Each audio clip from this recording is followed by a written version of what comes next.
Halo sahabat Artasindo. Kembali lagi di Artasindo TV. Jangan lupa subscribe, like, komen, share, dan nyalakan notifikasi supaya update terus video menarik lainnya. Setiap hari, kita meminum air putih. Dari botol, galon, dispenser, atau air rebusan rumah. Tanpa banyak berpikir, kita percaya air itu bersih, sehat, dan berasal dari sumber alami yang murni, terutama jika dikemas dalam merek besar seperti Aqua, merek yang sudah puluhan tahun menjadi simbol air pegunungan murni. Namun, publik Indonesia dikejutkan dengan temuan yang viral di media sosial. Pabrik Aqua di Subang ternyata menggunakan air sumur bor, bukan mata air pegunungan, seperti klaim yang selama ini tertulis di kemasannya. Temuan ini membuka perbincangan besar. Seberapa jauh kita bisa mempercayai label yang tertulis di botol air minum kita? Kasus ini mencuat pada awal Oktober 2025, ketika Deddy Mulyadi, Gubernur Jawa Barat, melakukan sidak ke salah satu pabrik Aqua di Subang. Dalam video yang ia unggah ke media sosial, terlihat jelas bahwa pekerja pabrik menyebut air yang digunakan berasal dari bawah tanah, bukan mata air pegunungan. Pernyataan itu sontak menghebohkan publik. Banyak yang mempertanyakan, apakah ini sekadar kesalahan komunikasi pekerja? Atau memang fakta yang selama ini tidak diungkapkan? Video tersebut pun menjadi viral, ditonton jutaan kali, dan memicu berbagai tanggapan dari masyarakat, serta media nasional. Reaksi publik pun beragam. Sebagian konsumen merasa kecewa, karena merasa tertipu dengan citra pegunungan yang selama ini melekat pada produk tersebut. Ada pula yang membela dengan alasan bahwa air tanah tidak selalu berarti buruk, asalkan memenuhi standar keamanan dan kebersihan. Namun yang menjadi pokok masalah adalah transparansi. Apakah masyarakat telah diberi informasi yang jujur tentang sumber airnya, di era di mana kepercayaan adalah segalanya? Sekali citra retak, sulit untuk diperbaiki. Fenomena ini menunjukkan bahwa bahkan merek sebesar Aqua tidak kebal terhadap krisis kepercayaan publik. Menanggapi viralnya kasus ini, pihak Danone Aqua memberikan klarifikasi. Mereka menyatakan bahwa air yang digunakan tetap berasal dari sumber air tanah alami, yang telah mendapatkan izin pemerintah, melalui proses pengawasan kualitas yang ketat, dan memenuhi seluruh standar air minum yang berlaku di Indonesia. Namun, klarifikasi itu tidak sepenuhnya meredakan polemik. Publik mempertanyakan, jika memang airnya berasal dari sumur bor, mengapa label kemasan tetap menonjolkan mata air pegunungan? Perbedaan kata-kata ini tampak kecil, tetapi bagi konsumen, maknanya besar. Kata pegunungan membawa imajinasi alam murni, bukan pipa baja menembus tanah dalam. Badan Perlindungan Konsumen Nasional (BPKN) turut angkat bicara. Mereka menilai klaim pada kemasan harus sesuai dengan fakta lapangan. Bila tidak, hal ini dapat dikategorikan sebagai informasi menyesatkan yang melanggar Undang-Undang Nomor 8 Tahun 1999 tentang Perlindungan Konsumen. BPKN bahkan berencana memanggil manajemen Aqua untuk meminta klarifikasi resmi. Polemik ini memperlihatkan pentingnya edukasi bagi masyarakat agar tidak hanya melihat merek, tetapi juga membaca dengan teliti asal sumber dan izin produksi air minum kemasan yang mereka konsumsi. Untuk memahami lebih jauh, kita perlu tahu dulu, apa itu air sumur bor? Air sumur bor diambil dengan cara mengebor tanah hingga kedalaman tertentu, bisa 50 hingga 200 meter, untuk mencapai lapisan air bawah tanah.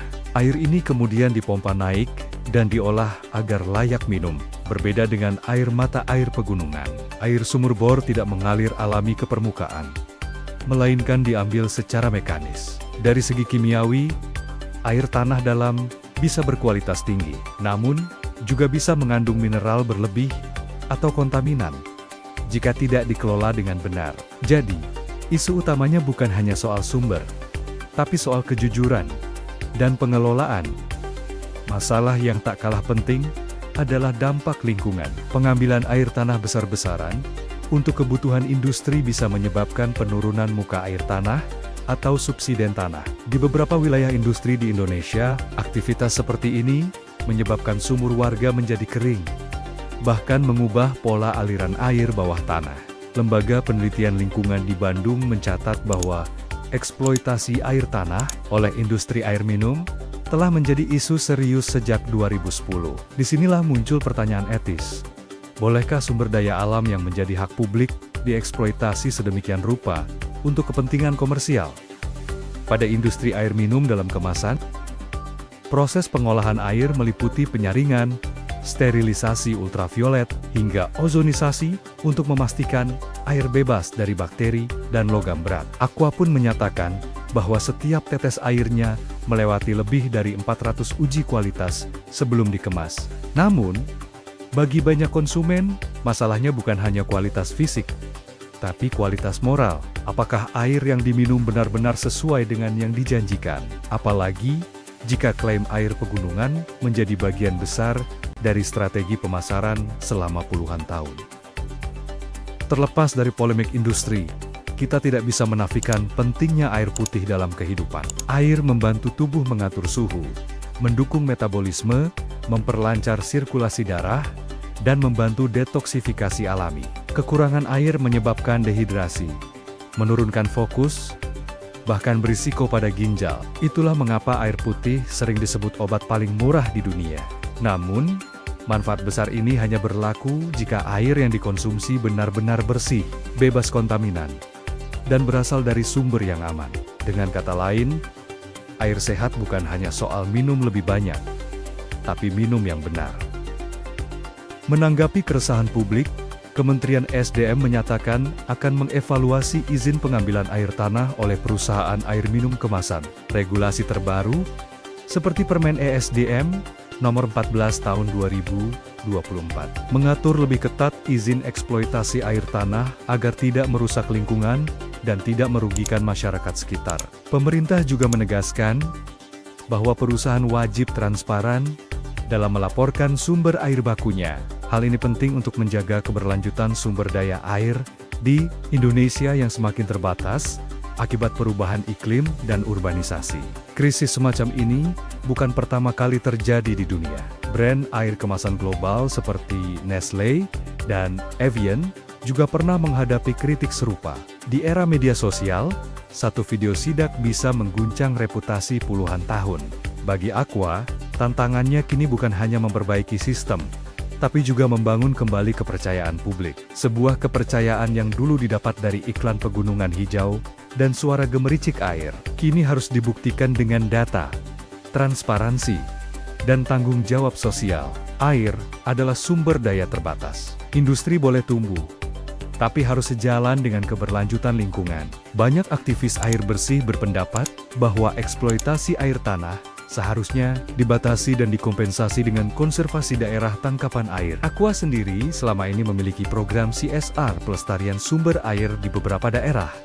Namun temuan terbaru ini justru menantang kredibilitas komitmen tersebut. Masyarakat kini menuntut bukti nyata, bukan sekadar kampanye hijau. Air seharusnya tidak hanya dilihat sebagai produk yang dijual, tetapi sebagai hak asasi manusia. Setiap orang berhak mendapatkan akses terhadap air bersih tanpa harus membayar mahal. Fenomena industri air kemasan yang begitu masif menunjukkan bagaimana sesuatu yang dulu gratis dari alam kini berubah menjadi komoditas berharga. Pertanyaannya, sampai kapan sumber air kita akan cukup untuk semua orang jika perusahaan besar terus mengambilnya untuk dijual kembali? Pada akhirnya, air putih bukan sekadar cairan tak berwarna. Ia adalah simbol kehidupan, kejujuran, dan tanggung jawab bersama. Temuan pabrik air minum yang memakai sumur bor mengingatkan kita bahwa bahkan hal paling sederhana sekalipun, seteguk air, bisa menyimpan persoalan besar tentang etika, bisnis, dan keberlanjutan. Maka, mulai sekarang, mari kita lebih sadar dengan apa yang kita minum. Karena di balik setiap botol air, ada cerita tentang bumi yang memberi, dan tanggung jawab manusia untuk menjaga.